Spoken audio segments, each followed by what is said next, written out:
आपके दिमाग में कभी ना कभी खुद की राजनीतिक पार्टी बनाने का ख्याल जरूर आया होगा, लेकिन कम इंफॉर्मेशन के कारण आगे की प्रक्रिया पूरा नहीं कर पाए। तो आज हम और आप इस वीडियो में बात करेंगे कि खुद की राजनीतिक पार्टी कैसे बनाएं, कौन कौन से डॉक्यूमेंट जरूरी होते हैं, क्या क्राइटेरिया होती है, खुद की पार्टी बनाने के लिए कहां जाना होगा और सबसे इम्पोर्टेंट कि कितना खर्च आता है। तो चलिए शुरू करते हैं। तो सबसे पहले हम ये जान लेते हैं कि भारत में कितनी तरह की राजनीतिक पार्टियां होती हैं। भारत में राजनीतिक पार्टियों की बात करें तो ये 3 तरह की होती हैं। सबसे पहले राष्ट्रीय पार्टी, जिसमें कांग्रेस और बीजेपी जैसी अन्य पार्टियां आती हैं।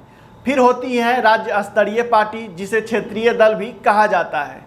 और तीसरी होती है गैर मान्यता प्राप्त पार्टी। हालांकि गैर मान्यता प्राप्त दल भी चुनाव आयोग के पास रजिस्टर्ड होता है। फिलहाल भारत में 7 राष्ट्रीय राजनीतिक दल हैं। जो क्षेत्रीय पार्टी है उनकी संख्या कुल 58 है, जबकि 1786 गैर मान्यता प्राप्त दल हैं। वैसे इन राजनीतिक दलों की प्रकृति समय समय पर बदलता रहता है। चुनाव में मिले वोट और सीटों की संख्या के आधार पर राजनीतिक दलों की राज्य स्तरीय या राष्ट्रीय पार्टी का दर्जा मिलता है। तो चलिए अब हम आपको बताते हैं कि आप अपनी पार्टी को कहां रजिस्टर्ड कर सकते हैं। अगर आप खुद की राजनीतिक पार्टी बनाना चाहते हैं तो इसकी पूरी प्रक्रिया भारतीय चुनाव आयोग के वेबसाइट पर बताई गई है। देश में राजनीतिक दल बनाने का प्रावधान लोक प्रतिनिधित्व अधिनियम 1951 में किया गया है। चुनाव आयोग की वेबसाइट पर दी गई जानकारी के मुताबिक राजनीतिक पार्टी बनाने के लिए किसी भी व्यक्ति को सबसे पहले वेबसाइट पर दिया गया एक फॉर्म भरना होता है। फिर इसका प्रिंट आउट लेकर आधार, पैन और बैंक अकाउंट की कॉपियों को लेकर बाकी अन्य चीजों को भरकर 30 दिन के भीतर चुनाव आयोग को भेजना होता है। तो वही बात करें इसमें लगने वाले शुल्क की, तो आपको लगभग 10,000 रुपए देना होता है। इस प्रक्रिया से पहले पार्टी की स्थापना करने वाले को अपने राजनीतिक दल का एक संविधान तैयार करना होगा। इसमें पार्टी का नाम, पार्टी के काम करने का तरीका बताना होगा। इसी के साथ संविधान में पार्टी के सभी नियमों की जानकारी देनी होती है, जैसे पार्टी के अध्यक्ष का चुनाव कैसे होगा आदि इसी नियम के तहत होते हैं। इसी में स्पष्ट रूप से यह उल्लेख होता है कि राजनीतिक पार्टी भारत के संविधान, समाज, धर्मनिरपेक्षता और लोकतंत्र के प्रति सच्ची श्रद्धा और निष्ठा रखेगी। तो अब बात करते हैं कि आप पार्टी का रजिस्ट्रेशन कब कर सकते हैं।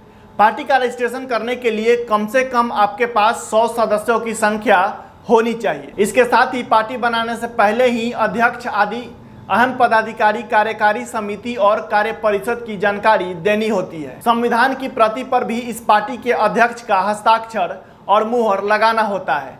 पार्टी के बैंक अकाउंट की जानकारी भी देनी पड़ती है। किसी भी पार्टी की स्थापना के लिए यह जरूरी है कि उसके पास कम से कम 100 सदस्य हों। ये सदस्य किसी और राजनीतिक दल से जुड़े नहीं होने चाहिए। इसके लिए बाकायदा एक हलफनामा देना होता है कि नई पार्टी का कोई भी सदस्य दूसरी पार्टी के साथ कनेक्टेड नहीं है। अब हम आपको बताते हैं कि चुनाव चिन्ह कौन देता है। राजनीतिक पार्टियों को चुनाव आयोग ही चुनाव चिन्ह देता है। संविधान के आर्टिकल 324 चुनाव आयोग को यह अधिकार देता है।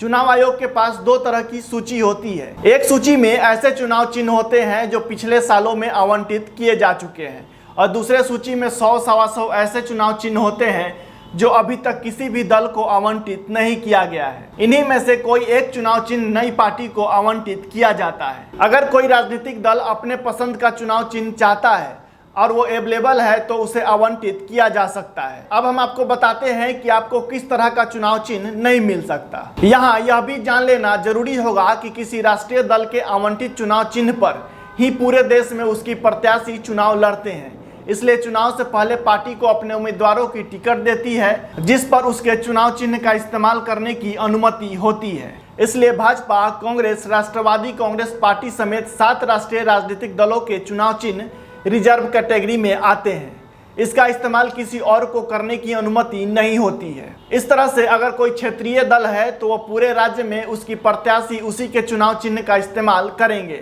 हालांकि किसी दूसरे राज्य में इसी दल को चुनाव चिन्ह किसी दूसरे पार्टी को आवंटित किया जा सकता है और उस पार्टी को भी किसी और चुनाव चिन्ह पर चुनाव लड़ना पड़ सकता है। अब हम आपको बताते हैं कि क्षेत्रीय पार्टी से आप राष्ट्रीय पार्टी कैसे बन सकते हैं। दरअसल इसके लिए केंद्रीय चुनाव आयोग नियम 1968 का पालन किया जाता है, जिसके मुताबिक किसी पार्टी को राष्ट्रीय दल का दर्जा हासिल करने के लिए 4 या उससे ज्यादा राज्यों में लोकसभा चुनाव या विधानसभा चुनाव लड़ना होता है। इसके साथ ही इन चुनावों में उस पार्टी को कम से कम 6% वोट हासिल करना होता है। अगर वो इस क्राइटेरिया को फुलफिल करता है तब उन्हें चुनाव आयोग राष्ट्रीय पार्टी की कैटेगरी में रखती है। देश दुनिया से जुड़ी ऐसी तमाम खबरों के लिए हमारे चैनल को शेयर करें, सब्सक्राइब करें। जय हिंद।